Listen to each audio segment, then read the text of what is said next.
네, 오늘 이제 마지막 시간으로 하나님의 은혜를 이 다윗은 뭐라고 고백을 하고 있냐면 멈추지 않는 은혜라고 하는, 물론 이제 거기에는 표현이 되어 있지 않지만 제가 제목을 그렇게 붙인 거예요. 멈추지 않는 은혜라고 하는 것으로 이야기를 하면서 남은 평생의 삶들과 영원토록 주 안에 거하는 그러한 삶을 꿈꾸면서 고백을 하는 것이 오늘 본문의 내용입니다. 6절을 다시 한번 살펴보면은 내 평생의 선하심과 인자하심이 반드시 나를 따르리니 내가 여호와의 집에 영원히 살리로다 라고 고백을 하고 있습니다. 이 이야기는요, 과거에 아까도 얘기했지만 과거에 함께 하신 하나님의 은혜가 너무나 큰데 지금 누리는 것은 더 크고 앞으로 누릴 것들 그것이 언제까지 될 수 없으나 더 클 것이라고 하는 기대감을 가지고 하나님 앞에 지금 고백하는 내용이 본문의 마지막 절 내용이에요. 이 이야기는 아까도 얘기했지만 목자와 양의 관계 속에서 자신이 경험한 목동의 생활들을 가지고 표현한 겁니다. 양들을 데리고 나가서 이제 맑은 물도 마시게 하고 푸른 풀도 뜯게 하고 또 편히 쉬게도 하고 운동도 시키고 자유롭게 살게 하다가 이제 해가 저물어 가지고 이제 이 양들이 집으로 돌아가야 되면은요, 목자가 양을 한 마리도 잃어버리지 아니하고 전부 다 그 우리 안으로 집어넣고 문을 탁 채운 다음에는 다시는 누구도 침범하지 못하도록, 그리고 양들이 안전하고 편안할 수 있도록 목동이 그 문을 지키고 있는 그 모양을 그림의 표현으로 우리에게 보여주는 그런 내용입니다. 이 땅에 우리들이 사는 동안에 여러 가지 일들을 당하지만 우리의 생애가 다 했을 때 하나님은 그냥 두지 아니하시고 우리를 이끄셔서 우리 예수 믿는 사람들을 전부 다 양같이 이렇게 하나님께 다 모아가지고 천국에 들여놓는 그 모습까지 표현하는 것이 오늘 본문의 이야기지요. 얼마나 아름다운 모습입니까? 과거에도 너무 큰 은혜를 입었는데 지금 살고 있는 것도 보통 은혜가 아닌데 앞으로 남은 생애 동안도 그런 은혜를 받을 수 있다고 하는 것들을 생각하고 거기서 멈추지 아니하고 그걸 뛰어넘어서 영원토록 그 은혜를 누린다고 하는 생각을 할 때 아마 이 다윗의 마음은 터졌을 거예요. 너무 행복하고 너무 설레고. 그래서 지금 이 마지막 고백을 하는 건데 우리에게도 이러한 고백이 있기를 주님의 이름으로 축원합니다. 과거에 함께 하신 하나님 너무 감사합니다. 현재 함께 하신 하나님 너무 감사합니다. 그리고 남은 평생 동안은 더 멋지게 역사하실 하나님을 내가 기대합니다라고 하는 그 고백 속에서 여러분의 생애가 점점 멋져지고 축복의 것들을 경험하기를 주님의 이름으로 축원합니다. 그럼 어떤 모양이겠는가 하는 것들을 몇 가지로 생각해 보면서 은혜를 나누고자 첫째 따라합시다. 평생의 복을 기대하는 것이다. 믿습니까? 아까도 얘기했지만 다윗은요, 한 부분을 가지고 하나님을 평가하지 않아요. 어느 한 순간을 가지고 하나님을 말하지 아니에요. 그 다윗이 그 고백하는 그 평생이라고 하는 단어는 자기가 태어날 때부터 죽을 때까지, 아직은 죽음을 경험하지 않았지만 이 시점에서 어떠한 순간, 어떠한 시간들, 어떠한 상황들을 볼 때 그 하나님이 나를 놓지 아니하시고 계속 주의 축복과 나를 두고 있다고 하는 것들을 생각을 하면서 이걸 보면 앞으로 남은 생에도 멋지게 나를 인도하실 거라고 하는 고백을 하면서 평생의 하나님을 지금 고백하고 있는 것인데, 사랑하는 여러분들, 우리들도 마찬가지예요. 지금까지 내가 산 것이 무엇 때문에 살았을까? 오직 하나님의 은혜라고 고백할 수밖에 없는 것이 너무 많은 거예요. 다윗은요, 굉장히 많이 죽음을 경험을 하고 어려움들을 경험하고 어찌 보면 자기 인생이 끝날 것 같은 그런 시간들을 너무 많이 경험을 했어요. 그럼에도 불구하고 지금 무슨 생각하냐면, 야, 내가 살아있네, 야, 내가 지금 이렇게 평안을 누리네, 내가 지금 이렇게 아름답고 복된 삶들을 누리고 있네. 무엇 때문일까? 하나님 때문이다. 그럼 이걸 언제까지 내가 간직하면 좋을까? 이 이야기는 뭐냐면 나의 남은 평생이 좀 더 장수했으면 좋겠다고 하는 표현, 그리고 그 시간이 언제가 되었든 간에 상관하지 않고 내 생애가 끝마치는 마지막 순간까지도 하나님이 나를 은혜로 붙잡고 계시다고 하는 표현인데, 여러분의 삶들이 그런 것이 경험되어지기를 주님의 이름으로 축원합니다. 가끔 장례식장에 가보면요, 이런 얘기를 많이 들어요. 아이고, 조금 더 살았으면 좋았을걸. 살력을 바보등 치더니 아유, 이제 겨우 집 한 채 이제 마련했는데 이렇게 세상을 뜨면 어떡해. 그러면서 살만하니까 죽는다고 하는 얘기예요. 살만하니까, 아이고 이제 자식들도 다 커서 이제 효도할 만하니까 아이고 그냥 세상을 뜨네. 아이고 이제 건강도 회복해가지고 좀 이제 좀 편하게 사나 보다 그랬더니 세상을 뜨네. 이게 얼마나 안타까운 노릇이겠는가 하는 겁니다. 다시 말해서 자기가 누려야 될 그러한 삶들을 누리지 못하고 그냥 떠나는 그 삶들이 얼마나 안타까운가 하는 것들을 보여주는 이야기인데, 여기서 내가 평생의 복을 가지고 살겠다고 하는 다윗의 고백은요, 중간에 그러한 일이 생기지 아니하고 내가 누려야 될 그 삶들을 다 누리다가 하나님 앞에 부름을 받는다고 하는 것인데, 여러분에게 그러한 은혜가 있길 주님의 이름으로 축원합니다. 100세 시대를 살아가고 뭐 보험 상품들을 보면 110세까지 보장합니다라고 하는 그런 이야기를 할 때가 많아요. 그러나 세상의 보장이 우리를 안심하게 하지 않아요. 세상의 모든 것들은요 조건적이에요. 상황적이에요. 보세요, 우리가 보험을 하나 들었다 해봅시다. 보장해 줍니다. 언제? 암에 걸려야 보장해 줘. 평소에는 가만히 있다가 언제? 아파야 보장을 해줘. 평소에는 아무것도 안 해줘. 그 언제? 사고가 생겨야지 보장해줘. 그리고 마지막에는 언제? 죽어야 보장해줘. 그게 세상의 보험이에요. 보장보험을 들어도 그것들이 우리를 보장 못한다고 하는 것이죠. 뭐 묻지도 않고 따지도 않고 들어주지만 결국 그것은 다 우리에게 세상적인 것들이 얼마나 한계가 있는가 하는 것들을 보여주는 그런 이야기들이지요. 그런데 하나님의 은혜는 그렇게 일회성이고 조건적이고 상황적인 것이 아니라 한순간도 놓치지 아니하고 계속 우리들에게 은혜를 베풀어 주시는 그 멈추지 않는 은혜 때문에 우리 인생들이 보장되어진다고 하는 것을 의미하는 것인데, 사는 여러분들에게 그런 은혜가 있기를 주님의 이름으로 축원합니다. 정말 우리 인생들이요 중간에 그냥 이상하게 세상을 뜨는 일들 참 안타까운 노릇이죠. 그래서 성경은 뭐라고 말을 하고 있냐면, 나를 중년에 데려가지 마옵시고 라고 하는 표현을 하면서 하나님 앞에 장수의 복에 대한 기대를 하고 있는 것이 나오고 있어요. 여러분들 마찬가지예요. 우리가 뭔가 세상을 살 때 사건으로 죽고 사고로 죽고 무슨 뭐 어떤 어려움 때문에 죽는 것처럼 보여도요 그렇지 않아요.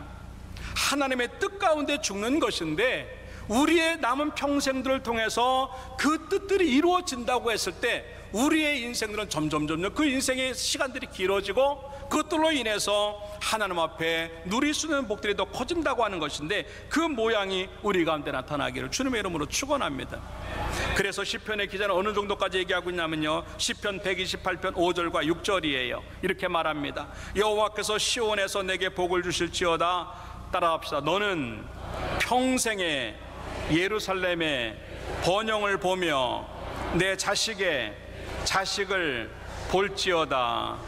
할렐루야. 예? 어느 정도로 오래 살고 싶은가? 내 자식의 자식까지 보고 싶다고 하는 겁니다. 오래 산다고 하는 게 왜 은혜가 되냐면요, 하나님 앞에 내 믿음 만들기 위한 시간들이 길어진다고 하는 거예요. 또 왜 복이 되냐면 하나님 앞에 상급을 쌓을 수 있는 길이 많아진다고 하는 거죠. 왜 복이 되느냐? 그것을 통해서 기도하면서 우리 자손들에게 신앙과 복을 물려줄 수 있는 좋은 기회가 늘어나기 때문이라고 하는 것이에요. 여러분 언제까지 살고 싶습니까? 자식의 자식까지 볼 수 있는, 아니 그것을 뛰어넘어서 자식의 자식의 자식까지 볼 수 있는 그러한 장수의 축복이 있기를 주님의 이름으로 축원합니다. 물론 그 시간들이 만만하지 아니하고 힘든 시간들이고 때로는 죽음의 시간들이 경험될지 모르겠지만도 하나님의 뜻을 이룰 때까지 산다고 한다면 그 시간까지도 하나님은 멈추지 아니하는 은혜를 계속 우리들에게 공급해 주심으로 말미암아 최고의 삶들을 살 수 있도록 만든다고 하는 것인데, 그 은혜가 우리의 고백이 되기를 주님의 이름으로 축원합니다. 한순간 어려운 것 때문에 하나님의 은혜가 경험되지 않는다고요? 한순간 또 속상한 일 때문에 하나님의 은혜가 경험되지 않는다고요? 아닙니다. 하나님의 은혜는요 어떠한 상황에도 상관하지 아니하고 멈추지 아니하는 은혜로, 중단되지 아니하는 은혜로 우리를 덮고 있기 때문에 사는 줄로 믿고, 남은 평생의 삶들 그것이 얼마를 살든 간에 상관하지 아니하고 내 생애가 끝나는 그 순간까지 그 은혜가 내 인생을 덮을 줄로 믿고 갈수록 더 좋은 여러분들의 삶들이 되기를 주님의 이름으로 축원합니다. 물론 우리들은요, 하나님 앞에 지금 어렵다고 하는 이유가 내가 잘못해서 주어진 일들이 많아요. 다윗이 그것을 알았어요. 자기가 주어지는 어려움들, 아들을 잃어버리고 여러 가지 또 상황들을 볼 때 속상한 일이 많았는데 그 이유들을 무엇일까 한번 생각해 보았을 때 그는 자기 자신이 무엇 때문에 그런 줄 알았어요. 밧세바 사건을 통해서 하나님 앞에 범죄함으로 인해서 그냥 두지 않는 거예요, 하나님이요. 참 어찌 보면은요, 우리의 이 죄가 간단히 지나갈 문제가 아닙니다. 제가 지난 금요일 날 그런 설교를 했지만 죄를 짓는다고 하는 것은 반드시 대가를 치른다고 하는 거예요. 그게 두려운 거예요. 아, 죄를 지었다, 다 잘 산다, 그럼 뭐하러 깨끗하게 예수 믿고 거룩하게 예수 믿어요? 근데 하나님은요, 그렇게 넘어가지 않아요. 어떠한 죄든지 반드시 대가를 치르게 하세요. 근데 사랑이 어디 있느냐면 그 대가를 나도 알지 못하게 치르게 넘어갈 때가 더 많기 때문에 그러는 거예요. 그렇게 어려움들이 있었는데 그게 어쩌면 대가였는데 그 대가를 치렀는데도 불구하고 내가 살아있거든요. 아니면 그런 어려움들이 없는데도 내가 좀 살아있거든요. 예수 그리스도를 죽여서 우리를 용서하시는 그 하나님의 사랑은요, 내가 지은 죄에 따라서 처치하지 아니하시고 덮어주시기 때문에 그 대가를 덜 치르고, 아니 거의 안 치르고 넘어가는 것이 은혜지만도요, 이 다윗은 이미 자기가 범죄함으로 인해서 아들을 잃어버려요. 그래가지고 하나님 앞에 밤새고 웁니다. 가슴을 치면서 웁니다. 평생 웁니다. 그럼에도 불구하고 자기가 살아있기 때문에 뭐라고 고백을 하냐면 시편 30편 5절에 보면 이렇게 말을 해요. 그의 노염은 잠깐이요, 따라합시다, 그의 은총은 평생이로다. 그러면서 이렇게 고백합니다. 저녁에는 울음이 깃들지라도 아침에는 기쁨이 오리로다. 밤새고 자기의 죄 때문에 가슴을 치면서 기도하는 거예요. 하나님, 내가 어쩌다 이랬습니까? 잘못했습니다, 용서해달라고. 울어도 그 울음이 그치지 않는 거예요. 내가 금요일에도 그런 설교를 했지만 우리 속에 이런 눈물이 없는 거예요. 회개의 눈물이 없는 거예요. 잘못했다, 가슴을 찢는 눈물이 없는 거예요. 그러니까 용서가 안 돼요. 그러니까 삶이 어려질 때가 너무 많은 거예요. 근데 이 다윗은 그걸 너무나 잘 알았기 때문에 가슴을 찢는 회개를, 하나님 잘못했습니다, 어느 정도로 밤새 우는 거, 밤새. 근데 놀라운 건 뭔지 아세요? 밤새 우니까 하나님이 아침에는 기쁨을 주시더라는 거예요.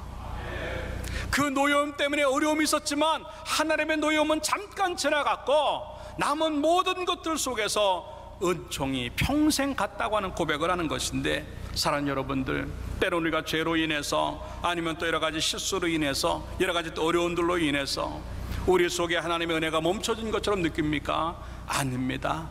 그래도 하나님은 중단하지 아니하고 우리에게 계속 은혜를 베푸시는 줄로 믿고 그 은혜를 감사하면서 하나님 앞에 더 좋은 것들을 기대하면서 앞으로 나가고, 그 나가는 믿음 때문에 이 여인처럼 우리들도 내가 이것이 나의 간증이고 이것이 나의 찬송일세, 나 사는 동안 영원토록 끊임없이 구주를 찬송하겠다고 하는 고백이 끊임없이 나오는 인생이 되기를 주님의 이름으로 축원합니다.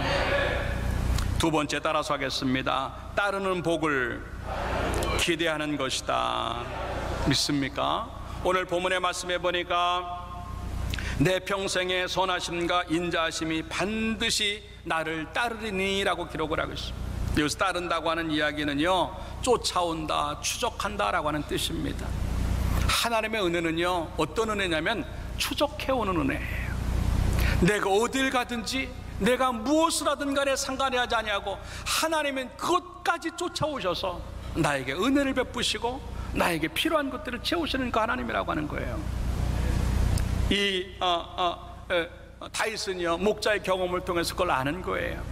양이 못 먹고 있으면 쫓아가서 그걸 어떻게든지 이렇게 먹게 만들고, 양이 누워져 있으면 다시 이렇게 세우고, 양이 길을 잃어버리면 찾아오고, 어떠한 상황에서든지 그 양을 포기하지 않냐고 끝까지 추적해서 그 양을 안전하게 우리까지 몰아 넣을 때까지도 긴장을 풀지 않냐고 은혜를 베푸시는 그 목자의 모습을 하나님으로 표현하면서 하나님의 은혜가 바로 그것이다 라고 고백을 하는 거예요.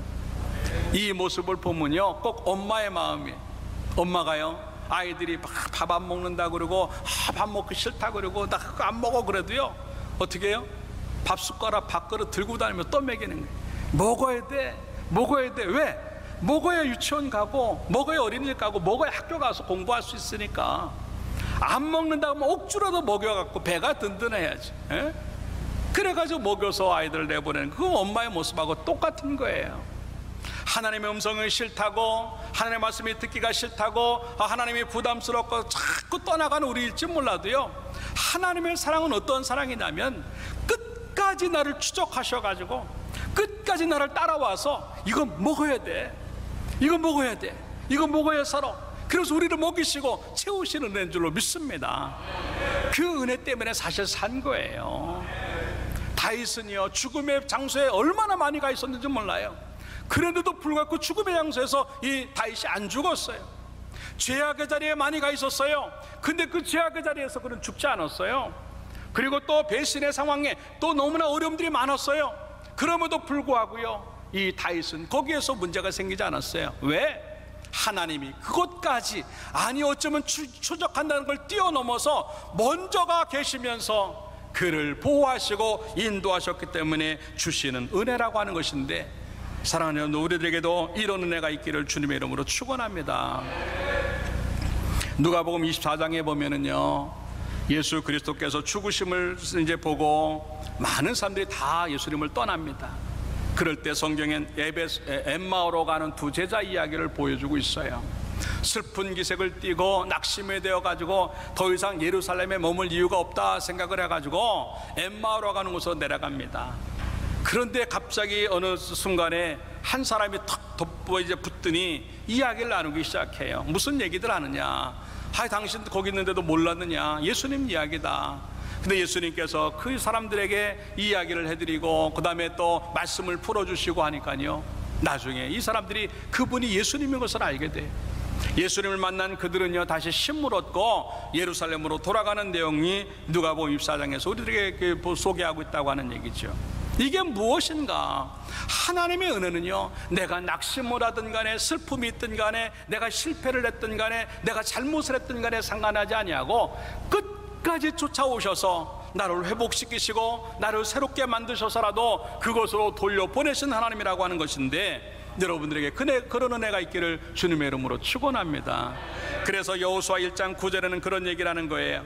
내가 내게 명령한 것이 아니냐? 강하고 담대하라. 두려워하지 말며 놀라지 말라. 따라합시다. 내가 어디로 가든지 내 하나님 여호와가 너와 함께 하느니라. 믿습니까?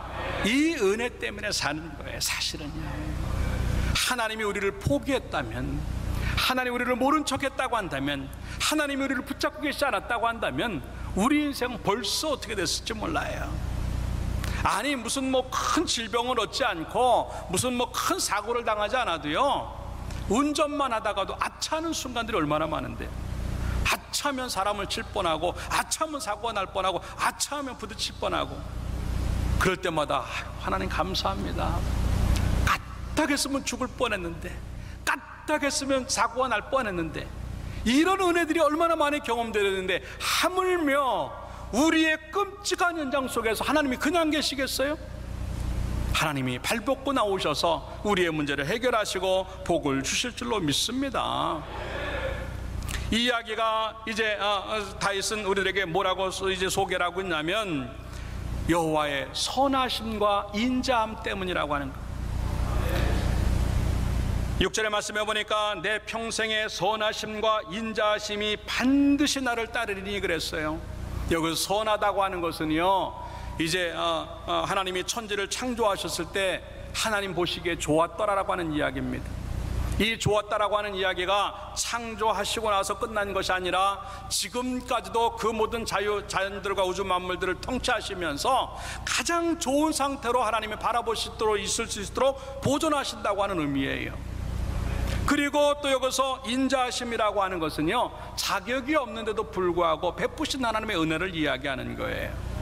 이 모습이 뭐냐면, 하나님은 한 번도 변하지 아니하시고 자격이 없고 죄를 짓고 뭔가 실수를 하고 못마땅한 부분이 있는데도 불구하고 하나님은 끝까지 끝까지 그를 사랑하시고 그에게 뜻을 이루는 것을 의미하는 것인데, 다윗은 자기의 인생 속에서 그걸 아는 거예요. 죄 많이 짓고 부족한데도 불구하고, 얼마나 끔찍한 일을 당했는데도 불구하고 내가 이렇게 산 이유는 하나님의 선하심, 불변하신 하나님의 은혜 때문에, 그리고 인자하심, 그리고 그 인자하심, 나를 자격이 없는데도 불구하고 사랑하시는 그 은혜 때문에 살았다고 고백하는 것인데, 우리들도 그러한 은혜를 받는 줄로 믿고 여러분의 평생의 삶들 속에서 선하심과 인자하심이 추적해 들어갈 정도로 여러분의 삶들에 놓여져서 하나님 때문에 여러분이 어렵고 힘든 시간까지도 보게 되고 은혜가 되기를 주님의 이름으로 축원합니다. 그 이야기가 요나 이야기예요. 요나가 하나님의 음성을 듣습니다. 불순종해요. 가기 싫은 거라 하는 거죠. 그럴 때 다시 쓰라고 하는 곳으로 가는 배를 탑니다. 뭐 처음에는 괜찮은 줄 알았어요. 여러분들 속지 마세요. 죄를 짓는데도 불구하고 아무 일이 일어나지 않는다? 그거 속는 거예요. 그냥 하나님이 봐주시는 것뿐이지 괜찮은 게 아니에요. 근데 바다 한복판에 들어갔습니다. 더 이상 이 요나가 어찌할 수 없는 상황에 딱 놓이니까 하나님이 죄의 대가를 치르게 하십니다. 바닷속으로 빠지게 만드십니다. 죽는 거죠. 근데 하나님의 사랑은 얼마나 큰 사랑이고 어떻게 추적을 해 가셨냐면, 그 배 한가운데, 그리고 그 배 밑창에 있는 요나까지 붙잡고, 그리고 바닷속에, 그리고 그 바닷속 더 깊은 물고기 속에 들어가 있는 요나까지도 찾아내셔서 그를 용서하시고 다시 은혜를 베푸셔서 니느웨로 또 사명자로 보내는 그 모습을 볼 수 있다고 하는 것이에요. 이거 하나님의 역사예요. 그 이야기를 또 이제 그 시편의 기자는 뭐라고 고백을 하고 있냐면, 시편 139편입니다 7절에 이런 얘기를 해요. 내가 주의 영을 떠나 어디로 가며 주의 앞에서 어디로 피하리까? 내가 하늘에 올라갈지라도 거기 계시며. 스올, 여기는 지옥이라고 하는 의미지만도 땅 이제 끝에까지 든데 거기에 간다 할지라도 거기 계시나이다. 그러면서 또 뭐라고 말을 하고 있습니까? 내가 새벽 날개를 치며 바다 끝에 가서 거주할지라도, 새벽 시간에도 하나님 우리 추적해 오시고 밤의 시간에도 추적해 오시고, 그러면서 또 뭐라고 말을 하고 있냐면 10절에 따라합시다. 거기서도 주의 손이 나를 인도하시며 주의 오른손이 나를 붙드시리이다. 믿습니까? 예, 바다 끝에 가도 하나님이, 또 하늘 끝에 가도 하나님이, 땅 끝에 가도 하나님이, 새벽에 가도 하나님이, 밤중에 가도 하나님이 그곳에서 나를 붙드시고 오른손으로 나를 보호하시는 줄로 믿습니다. 이게 추적의 은혜예요. 너무 어렵고 힘들 때 여러분 혼자 있는 것이 아닙니다. 그 시간 그 장소에 하나님이 계신 줄로 믿고 하나님 때문에 든든해 하시면서 걱정 없기를 주님의 이름으로 축원합니다. 그러면서 뭐라고 말을 하고 있냐면 11절에 그런 얘기를 해요. 내가 혹시 말하기를 흑암이 반드시 나를 덮고 나를 두른 빛은 밤이 되리라 할지라도, 예, 우리 인생들이 갑자기 밤을 맞을 때가 얼마나 많은지 몰라요. 깜깜한 밤과 같이 갑자기 사업을 망하게 하고, 갑자기 또 암에 걸리고, 갑자기 가정이 깨지고, 갑자기 자녀들의 문제가 생기고요, 갑자기 직장을 잃어버리고요, 별의별 일이 얼마나 많이 생기는지 몰라요. 그럴 때 우리는 깜깜한 밤 같은 흑암이라고 말을 해요. 근데 12절에 이렇게 말합니다. 주에게서는 흑암이 숨기지 못하며 밤이 낮과 같이 빛이 나니, 따라합시다. 주에게는 흑암과 빛이 같음이니이다. 할렐루야. 예, 얼마나 멋있는 표현인지 몰라요. 우리는 밤같이 느끼지만 하나님에게는 밤도 낮같이 느껴지는 거예요. 왜? 하나님이 그걸 붙잡고 계시니까. 여러분, 아무리 깜깜한 밤같이 느껴져도요, 걱정하지 마세요. 하나님 편에서 보면 그게 낮이 될 줄로 믿습니다. 이 이야기가 추적의 은혜라고 하는 거예요. 우리는 깜깜한 밤중과 같이 흑암과 같은 곳으로 자꾸 들어가고 스올과 같이 지옥 같은 인생으로 들어갈지 몰라도요, 아니에요. 하나님은 그곳에서도 지옥 같은 우리 인생들을요 천국으로 만드실 줄로 믿습니다. 왜? 흑암과 이제 불빛이 하나기 때문에 그래요. 밤과 낮이 하나기 때문에 그래요. 하나님의 역사가 얼마나 아름답겠는가. 야곱이요, 형을 속이고 아버지를 속이고 도망자가 됩니다. 내일이 안 보이는 인생입니다. 그래도 놀라운 게 뭡니까? 베델이라고 하는 곳에서 하나님을 만납니다. 내가 전에는 알지 못했는데 하나님이 여기 계시는구나 라고 고백을 하는 거예요. 뿐만 아닙니다. 모세도요, 살인자가 되어져서 도망자가 됩니다. 인생 끝난 겁니다.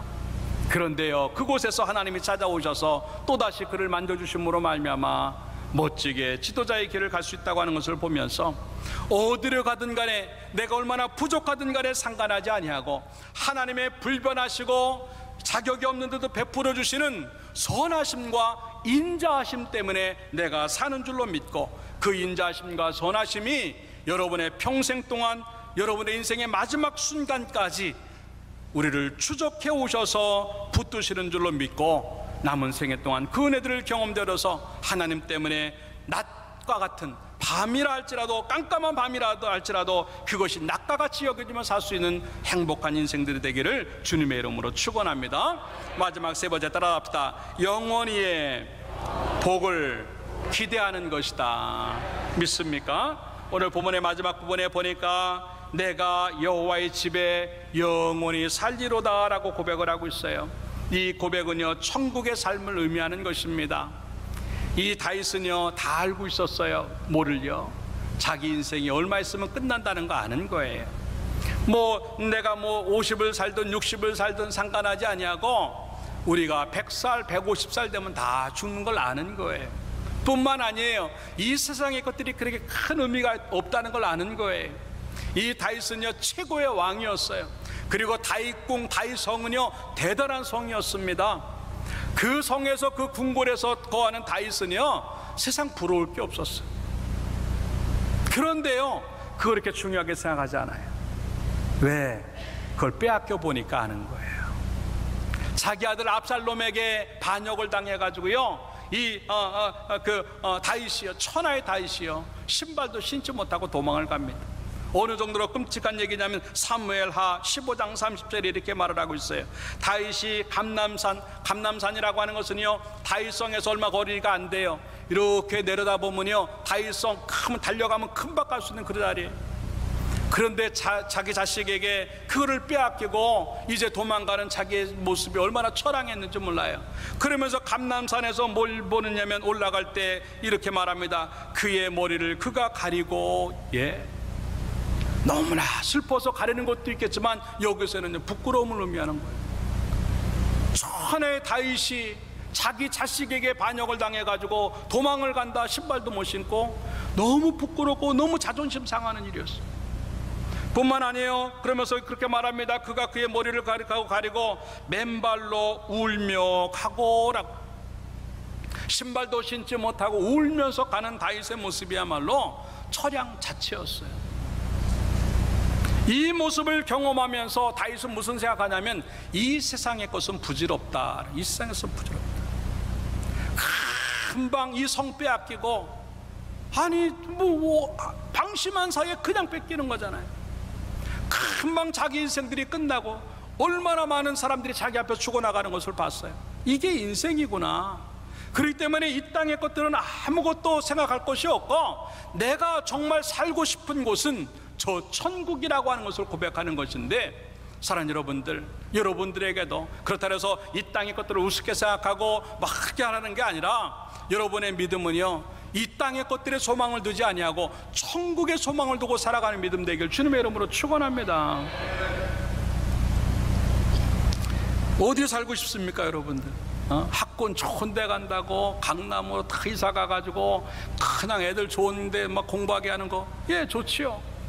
그것도 모자라 가지고 좋은 동네로 이사 가고, 그것도 안 되면 주소만 바꿔서라도 좋은 학교 보내려고 하는 사람들, 있을 수 있어요. 그러나 아무리 좋은 곳에서 산다 할지라도 얼마나 거기서 살겠어? 그게 좋다고 느끼는 순간이 어디까지겠어? 별거 아닙니다. 그렇기 때문에 이 다윗은 너무나 걸뼈저리게 알았기 때문에 내가 정말로 거할 곳은 저 천국이라고 하는 것을 의미하는 거예요. 이 다윗은 자기의 목자의 생활을 통해서 마지막 순간이 얼마나 아름다운가 하는 것들을 보는 거예요. 아까도 얘기했지만 그냥 이 양들이 바깥에 데리고 나가서 풀을 먹이고 물을 먹이고 막 운동을 시키고 좋은 일들을 많이 하게 하지만도 마지막 순간 어디로 들어가야 되냐면 그 양 우리로 들어가야만 되는 거예요. 왜? 그것이 가장 안전하니까. 그 양들이 살 곳이 바로 거기니까. 만약에 그 우리로 들어가지 않냐면 이 양은요 죽은 거예요. 마찬가지로 이 다윗도요 자기의 삶들이 어떻게 됐든가 상관하지 아니하고 나는 하나님의 그 집으로 들어가서 사는 것이 내 소원이기 때문에 나는 지금 걱정 없다라고 하는 거예요. 적어도 천국을 소망하는 사람들에게 주어지는 일이 이거예요. 죽음이 겁이 안 나는 거예요. 왜? 언제 죽더라도 천국에 가면 더 좋은 삶이 우리들에게 기다리고 있다고 하는 걸 알기 때문에 주어지는 현상들인데, 여러분들 어렵고 힘들어도요 천국을 소망하기를 주님의 이름으로 축원합니다. 초대교회 성도들이요 그렇게 어려움이 많았고 순교의 자리까지 가는데도 불구하고 그네들이 그 믿음을 지켰었던 이유가 뭔지 아세요? 재림의 주님을 기다리는 거예요. 주님 오시면, 설사 주님이 재림하시기 전에 내가 죽는다 할지라도 내가 돌아갈 곳이 있는 천국의 삶이 있다고 하는 것에 그네들은 든든해하면서 복음을 위해서 목숨을 내거는 거예요. 여러분, 천국이 있다고 하는 것이 얼마나 우리를 설레게 하는 줄 아세요? 아파트 분양을 받은 분들 모습들이에요. 분양을 받으면요 지금 조그만 데 살고 월세를 살고 지금 막 불편한 데 살아도요 걱정하지 않아요. 야, 우리 몇 달만 있으면 아파트 들어간다. 왜? 너무 좋으니까. 너무 좋으니까. 또 비록 분양은 받지 않았어도 큰 집으로 이사하고 좋은 집으로 이사가는 사람들은요 지금 현재 주어지는 불편함들 그렇게 어렵지 않아요. 왜? 조금만 있으면 나 좋은 데로 이사간다라고 하는 거예요. 이게 천국의 소망을 가진 사람들의 모습이에요. 지금 힘들고 어렵고 죽을 것 같아도요 걱정하지 마십시오.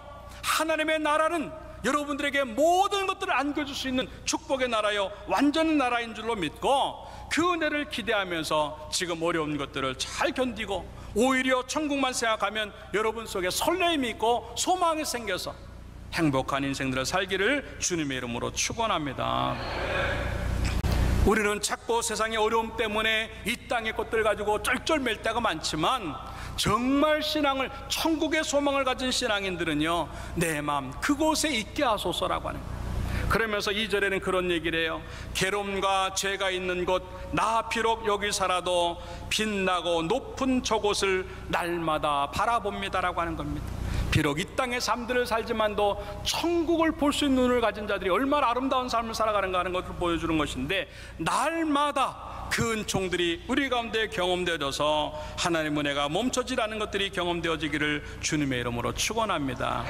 결론적으로 말씀을 드립니다. 이제 시리즈 설교를 마무리하면서 이 내용의 한마디를, 이 내용의 모든 것들을 함축해서 한마디로 말할 수 있다고 한다면 뭐냐면, 따라합시다. 더 이상 바랄 것이 없습니다. 믿습니까? 너무 좋으니까, 너무 좋으니까 더 이상 바랄 것이 없습니다. 좀 더 앞서 나가서 말한다고 한다면 지금 죽어도 여한이 없습니다. 지금 죽어도 여한이 없습니다. 이게 보통 은혜가 아닙니다. 왜? 하나님 때문이라고 하는 겁니다. 사랑하는 여러분들, 여러분에게도 이러한 고백이 있기를 주님의 이름으로 축원합니다. 하나님, 더 이상 난 바랄 것이 없어요. 하나님, 나는 지금 죽어도 여한이 없습니다라고 하는 그 은혜가 과거에도 있었지만, 그리고 현재도 누리고 있지만, 남은 평생 동안, 그리고 그것을 뛰어넘어서 천국까지 가지고 갈 수 있는 아름다운 역사 있기를 주님의 이름으로 축원합니다.